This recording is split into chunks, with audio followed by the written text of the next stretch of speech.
Why does my voice crack when I sing high notes? Now, apart from wanting to build more confidence, this has got to be the number one reason why singers come to me for singing lessons. Now, there are a few reasons why your voice might crack while you sing. So I'm going to be going through that and explaining that to you guys. And also, I'm going to be sharing why you shouldn't be terrified of the voice crack and why you should make it your friend. Now, my name's Carrie Griffiths and I've been a singer since 1999. I started taking my first singing lessons in 1999 and I've been a singing teacher and voice coach since 2003. So I have a lot of years of experience. I've had a lot of training. I've done a vocal degree. I've been studying consistently and constantly since I first started singing way back in the last century. Oh my goodness. So first of all, what is the voice crack? Now, if you're a singer or if you've ever tried to sing and your voice and you've been singing nice and low and you're happily singing away and then you go to hit a higher note and your voice kind of goes, yeah! It's like a screeching, cracking sound. People call it breaking or cracking. All right, it's like I can't actually. Let's see if I can do it.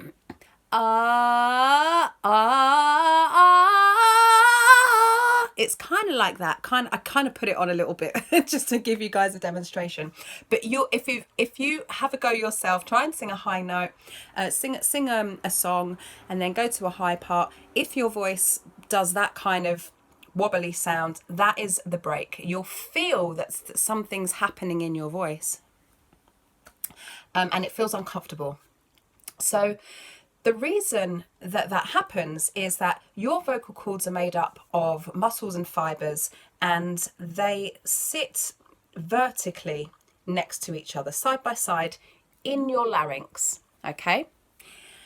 And when air passes through, when you're at rest, when you're not vocalizing, air passes through them, okay?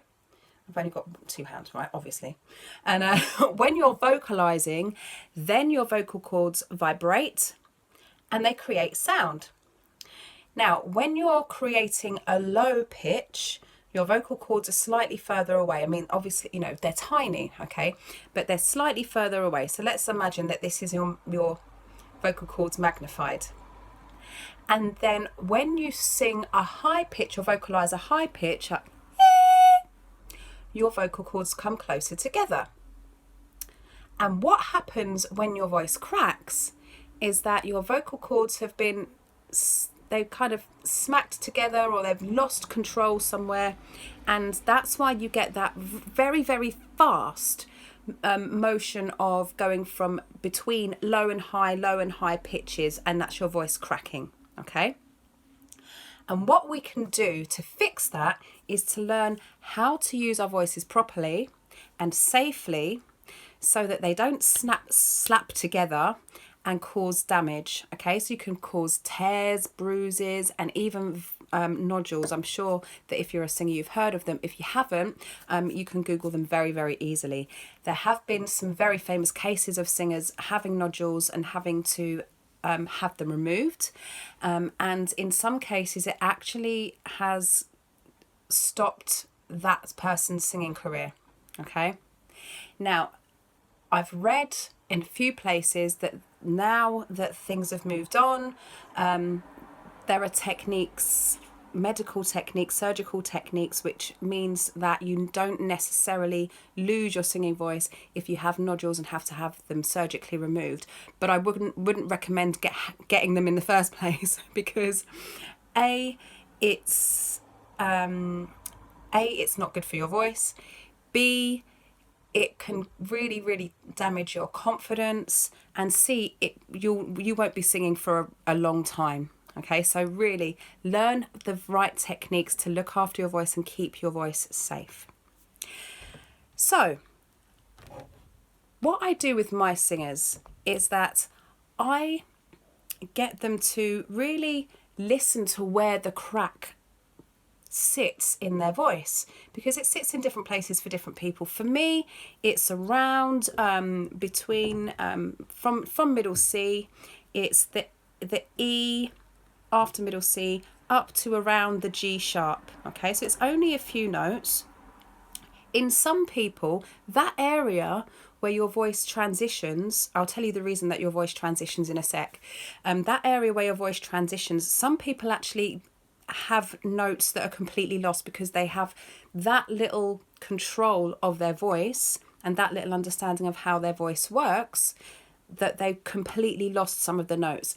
That's not their fault. That's just because they don't know how to use their voice, because over the years they just haven't used it. Okay, and so if you don't do something for a long time and you've never been trained, then of course you don't know how to do it.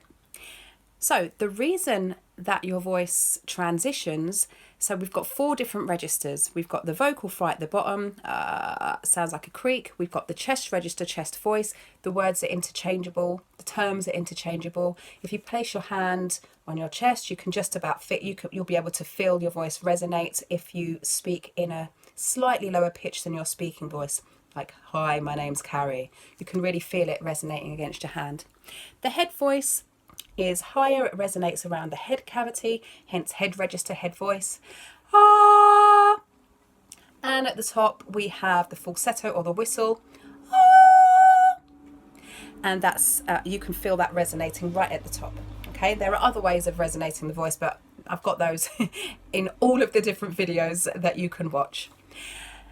Now, the other reason that your voice transitions is that when you are singing or speaking, when you're vocalizing in a lower pitch, your vocal cords are thicker. So just like on a harp or a guitar, the lower your voice, the thicker your vocal cords. And as you go up in pitch, the vocal cords become thinner. And as I said earlier, they get closer together. So if you picture a harp or a guitar, your low notes are the thick strings, the thick vocal cords, and your high notes are the thinner strings, the thin vocal cords.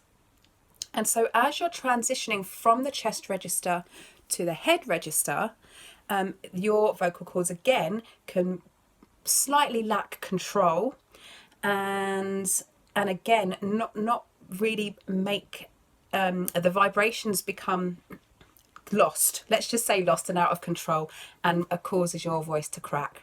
So what I do with my singers, as I was starting to explain, is that I get them to really listen to and feel where the crack happens in their voices. And you can do this too, okay? Now, sometimes it happens at different places, and that will be for different reasons. But it's a really good idea to not try and... we want to avoid the vocal crack, because it can cause damage to our voices, but doing it a couple of times isn't really going to hurt it. It's only if you're really, really abusing your voice. So get used to where it sounds, get used to where it feels and how it feels. And what you can then do is learn where your voice is going to change, so that you can navigate around it and use the right vocal techniques so that your voice won't crack, so that you can sing safely, and so that you can create the sounds that you want to create. Now, there are some singers who use the vocal crack to their advantage so much that it's actually become a part of their style of singing. So Jessie J is really good at this, and Sia is also amazing at this. She really does use the vocal crack to her advantage. And there's actually a video, if I can find it, I'll link it in the description. There's actually a video of a compilation video of Sia's vocal cracks, and it's really amazing. Now, I wouldn't recommend doing this without learning how to use your voice properly first, then learn how to manipulate the vocal crack, and then bring it to your singing. Don't just have it in there just because I've said, don't be scared of it, and Sia and Jessie J do it. It's a very, very stylistic element of their singing. They know how to do it safely. They still have vocal training, and they know how to look after their voices. So I hope that this has helped you. There are some videos that you can use. I'm going to link them in the description to help you to navigate through your voice so that you can avoid that vocal crack. Now, it does happen. I still get the vocal crack every now and then if I'm not paying attention, not concentrating, or if I haven't warmed up properly. And singers would be lying if they say their voice never ever cracks. All right, it just happens. It's natural. All right, it's as natural as breathing. Okay, but we just want to avoid it as much as possible by using the right techniques. So I really hope this has helped you. If it has, do like and comment and share. Remember to subscribe and hit the bell so that you don't miss any of the new videos as they come out. Share this with someone that you think is going to benefit, and I will see you very, very soon. Take care and stay hydrated. Ciao!